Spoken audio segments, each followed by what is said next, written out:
Hi dear friends, good morning to all. Myself Bhavsar Sorone, Assistant Professor Department of Chemistry, Gokhale Education Society's Arts, Commerce and Science College, Jawar, District Pargar. Dear friends, in the last part of the video, we have seen the phenomenon called as nuclear transmutation. Dear friends, in that part of the video, we have seen that the one element can be converted into another element by bombarding it with the fast moving particle like proton, deuterons, alpha, gamma particles with the emission of some particles called as ejector particle. But it is possible to convert one element into another element. Then the element which is bombarded by a fast moving particle is called as target element, and the particles used for bombarding the parent element called as projectile, and the newly formed element in this nuclear transmutation is called as daughter element, or it is also called as a recoil nucleus, and the other ejected particles or the emitted particles are called as ejected particles. So these are the terms which was involved in the nuclear transmutation, or which is also called as the atomic transmutation. Nuclear transmutation or the atomic transmutation is the simply conversion of one element into another element by bombarding it with the fast moving particle with the ejection of some other particle. So this phenomenon is called as the nuclear transmutation. Dear friends, in this part of the video we are going to discuss about the nature of newly formed element that we call it as the recoil nucleus. So what is the nature of recoil nucleus? That is also important.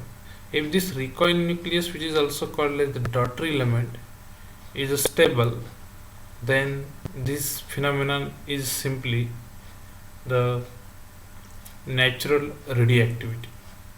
But what happens many times, this newly formed element or a recoil nucleus is not stable, and it itself becomes unstable after its formation, and it again emits some radiation spontaneously, so it shows the radioactivity.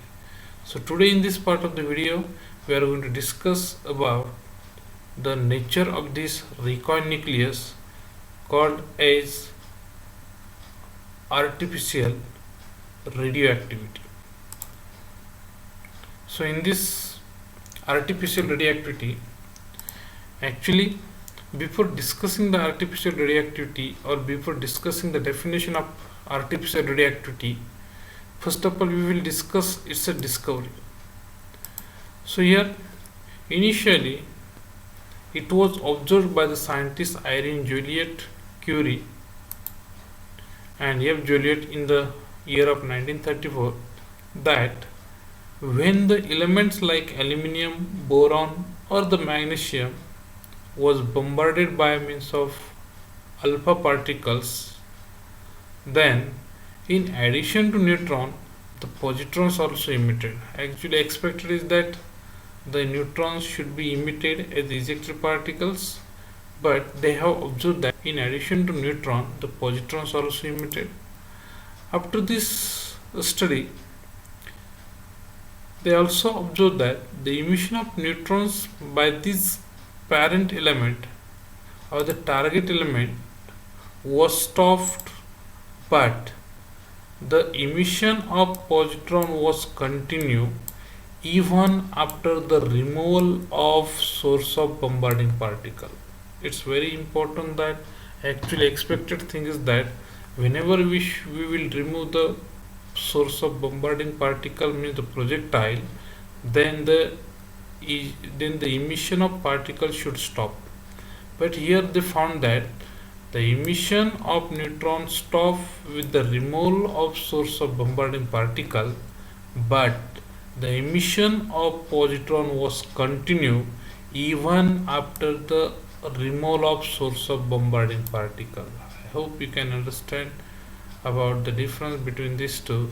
Actually expected is that the emission of particles should be continue till the presence of source of bombarding particle, and it should get stopped with the removal of source of bombarding particle. But here they found quite different, that the emission of neutron was stopped but the emission of positron was continued. Emission of positrons was observed even the source of bombarding particle was removed. So I hope you will be able to understand the main difference of this. And after this observation that neutrons stopped but the positrons were emitted even after the removal of bombarding particle source, then they pointed out, or they have concluded, that the whatever recoil nucleus which is formed in this nuclear transmutation, this recoil nucleus is unstable and it emits this positron, and that's why this recoil nucleus which is unstable, and as it emits particles like a positron, it means that it is radioactive in nature. It means it shows disintegration. It means it shows radioactivity. So this is the important thing. So we can make one conclusion, that here the parent element aluminium, boron, magnesium, these are the parent element. Alpha particles are the projectile, neutrons are the ejected particles, and the recoil nucleus is radioactive. It means that the whatever two particles are emitted here, one is the neutron and another one is the proton, but neutron emission of neutron gets stopped with the removal of source of bombarding particle, but the emission of positron was continued even after the removal of source of bombarding particle. It means that neutrons are emitted by parent element or the target element, but the positrons are emitted by what? These positrons are emitted by means of an recoil nucleus. So I hope we will be able to, because in the earlier lecture we have discussed that suppose this is the target and it is bombarded by means of an projectile, then it gives the formation of what? It gives the formation of recoil nucleus, plus it gives the formation, or it emits the particle called as the ejected particle. So what happens in this artificial radioactivity? Initially this target get converted into recoil nucleus. For that purpose it requires the bombarding of what? It requires the bombarding of this P1, means projectile. But whenever this projectile was removed, the neutron gets stopped, or the emission of neutron gets stopped, but the positrons were continually emitted by means of sample even after the removal of source of bombarding particle. It means that this target is responsible for the emission of what? It is responsible for the emission of neutron, and this recoil nucleus is unstable and it is responsible for the emission of what? It is responsible for the emission of positron. I hope you can understand, and that's why this emission of positron was continued even after the removal of what? After the removal of this projectile source or the source of bombarding particle. So this is the simple case that can be studied here, and this nature of recoil nucleus is unstable, and that's why it shows the radioactivity. It means that we have converted stable element like aluminium, boron, magnesium into unstable recoil nucleus, and that's why we have made non-radioactive element into radioactive element, and that's why this process is called as the artificial radioactivity. And the phenomenon in which this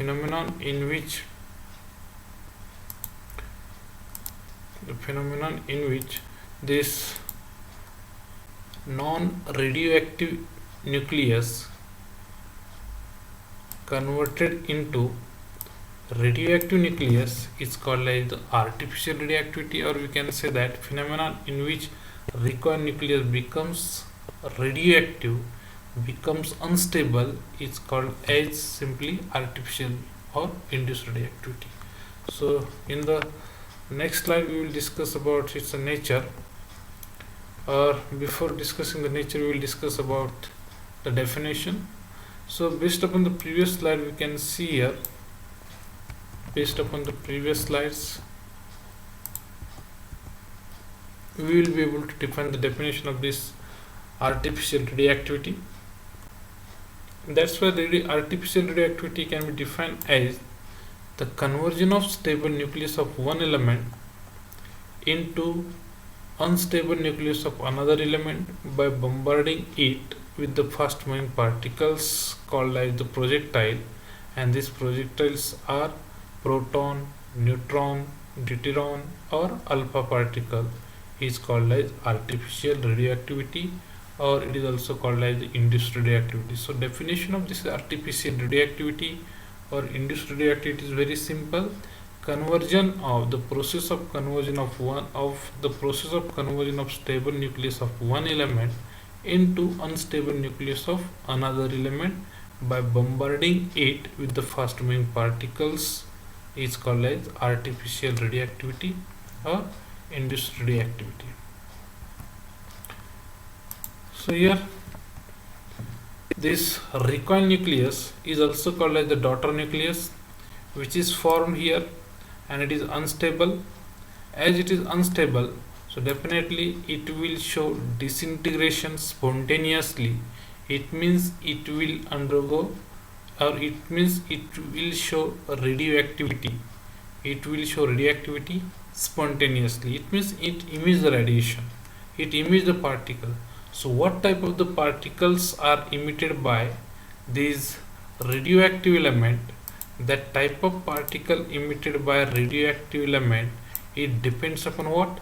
It depends upon number of neutron and proton present in the nucleus of daughter nucleus, or in the nucleus of daughter element, or in the nucleus of recoil nucleus, or the newly formed element. So how many number of protons and the neutrons are present in the nucleus of recoil nucleus or in the nucleus of daughter element, that number will decide the type of particles emitted by radioactive recoil nucleus. So here this is the important, it means that it depends upon the N by Z ratio. So here in the next part, or in the next slide, we will discuss about the what type of the particles are emitted by recoil nucleus, which is unstable. So in the first case, we will discuss about the number of neutron and the proton. It means N by Z ratio. N is the number of neutron and Z is the number of proton. So neutron to proton ratio of daughter element, if or daughter nuclei is less than or equal to 1, then it attains a stability spontaneously by emitting a positron, or it attains a stability by emitting positron spontaneously. So here we will discuss this with the help of some example, how it emits the positron. For that purpose, we will discuss about whether the N by Z ratio is less than 1 or equal to 1, because we are discussing both the cases, less than 1 and equal to 1. In the first case, we will discuss about neutron to proton ratio of this neutron to proton ratio is what? This neutron to proton ratio of recoil nucleus and not the parent. Keep in mind. So here you have to consider the neutron to proton ratio of recoil nucleus and not of the parent element or the target element. This is the target element bombarded, beryllium is the target element bombarded by helium as a projectile. It gives the formation of recoil nucleus. So this recoil nucleus is silicon. So this silicon having mass number 27 and atomic number 14. So the number of proton means the value of Z will be 14. Are you getting this? And number of neutron means the difference between 27 and 14. So 27 minus 14 will be the number of neutron, means that is 13. 27 minus 14. So here in this silicon, which is indicated by star, number of proton is 14 but number of neutron is 13. So 13. So here N by Z ratio is 13 by 14. So definitely it will be definitely less than 1 point something, that will be the value less than 1. So this silicon 27 having n by z ratio is less than 1. So this recoil nucleus is unstable, and that's why it emits the particle spontaneously, and it emits the particle, that particle is called as the positron, and itself get converted into another stable element, aluminum 27. So this is, so it means that whenever the n by z ratio of any recoil nucleus is less than 1, then it always emits positrons spontaneously. It always emits positrons spontaneously. Instead of this, if the n by z ratio, if the n by z ratio of recoil nucleus is equal to 1, here we will discuss about the n by z ratio of recoil nucleus, how it is equal to 1, we will discuss with the some example. Here this is the target element bombarded by the again alpha particle, helium particle, so it get converted into what? Phosphorus. So this is the recoil nucleus. So what is the number of proton and the neutron in this phosphorus? Phosphorus having atomic number 14 means here in this case z is equal to what? Z is equal to 15. So value of number of proton will be 15, and the difference between these two, mass number minus atomic number, 30 minus 15 is the number of neutron.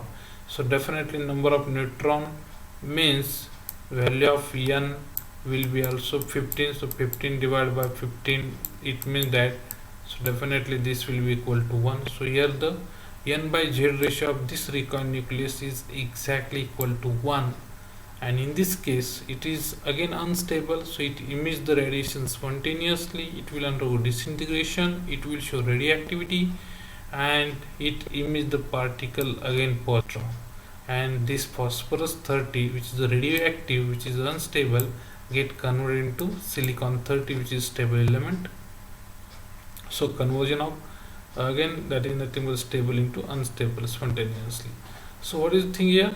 Whenever the n by z ratio of any recoil nucleus of the daughter element is less than or equal to 1, then it always emits positrons spontaneously.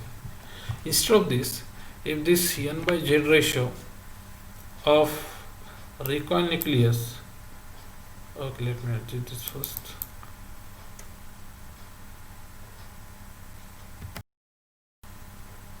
Instead of this, if the n by z ratio of daughter element of the recoil nucleus, n by z means number of proton to number of neutron to number of proton in the nucleus of daughter element or in the recoil nucleus, is greater than 1, then it always emits electron, or it always attains stability by emitting the electron. In the earlier case, whenever the n by z ratio was less than or equal to 1, then it was emitting positron. In this case, if the n by z ratio of daughter element is greater than 1, then it attains stability by emitting electron. We will discuss with this one example here. Suppose the target element nitrogen 14 is bombarded with the neutron, fast moving particle neutron, then it will be converted into recoil nucleus carbon 14. So this is the recoil nucleus. N by z ratio of this 6, carbon 6. So carbon having atomic number 6, so number of proton will be 6. So definitely number of J value of Z will be, that is 6. Again, number of neutron, that is mass number minus atomic number. Mass number is 14. 14 minus 6, so definitely that is 14 minus 6, so the number of neutron will be 8. Neutron to proton, that is nothing but the 1 point something. So here n by z ratio of this carbon 14 is greater than 1, and this, whenever this nitrogen 14 bombarded by nitrogen, it get converted into carbon 14, but this carbon 14 is unstable and it has n by z ratio greater than 1. It has n by z ratio greater than 1. That's why it attains stability. By emitting a particle called as electron, and itself get converted into stable element nitrogen 14. So whenever the n by z ratio of any daughter element or the recoil nucleus is greater than 1, then it always emits electron. And if the n by z ratio of any daughter element of the recoil nucleus is less than or equal to 1, it always emits positron. Again, remember that if the n by z ratio of recoil nucleus is less than or equal to 1, then it always emits positron for stability or to attain stability.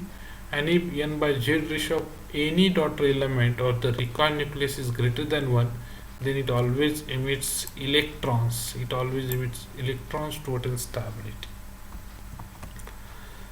So next is the Q value of nuclear reaction. What is the Q value of nuclear reaction? How can we calculate it? Actually, it is observed that whenever the nuclear reaction takes place, there is always a rearrangement of particles in the nucleus of the atom. During the rearrangement of nuclear particles of the atom in the nucleus, what happens? There is always change in the energy of the nucleus. So during this nuclear reaction, either the energy is liberated or energy is taken, and that energy which is liberated or taken up in a nuclear reaction is called as the Q value of nuclear reaction, just like the chemical reaction. Either energy is liberated or the energy is absorbed.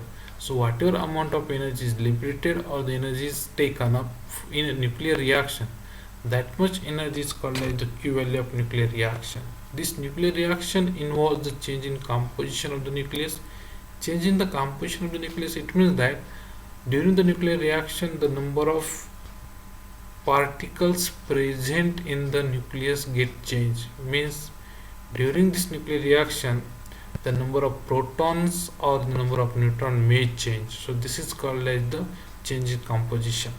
So here energy changes in the nuclear reactions are very high as compared to chemical reaction, and these are in the order of million electron volt, because the energy change in the chemical reaction is in the order of electron volt, while energy change in the nuclear reaction are very high, and these are generally in the order of million electron volt, too much high than the chemical reaction.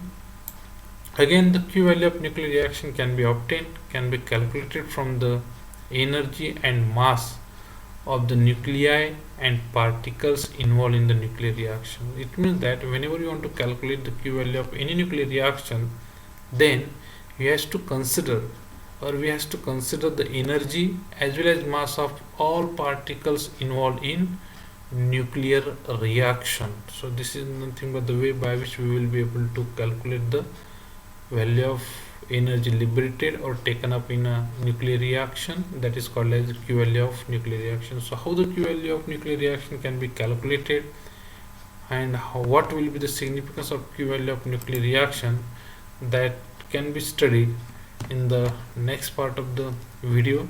So friends, in the next part of the video we will discuss about the actual determination of the calculation of Q value of nuclear reaction and what will be the significance of Q value of nuclear reaction. Thank you.